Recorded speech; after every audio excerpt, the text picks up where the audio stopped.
Сегодня мы будем проходить тему слесарное дело.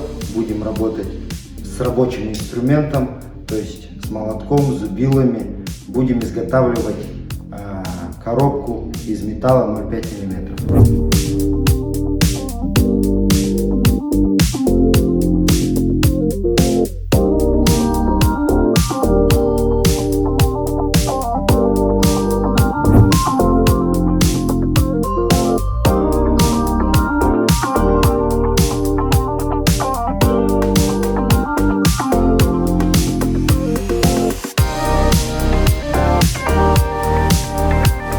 Рукоять должна соприкасаться с подушкой главного пальца, то есть большого пальца, и с подушкой мизинца. То есть, когда вы рукоять держите, вы должны чувствовать, что двумя подушками она зажата, чтобы при работе с напильником он у вас не соскочил и угол острый, и вы не срезали себе пальцы.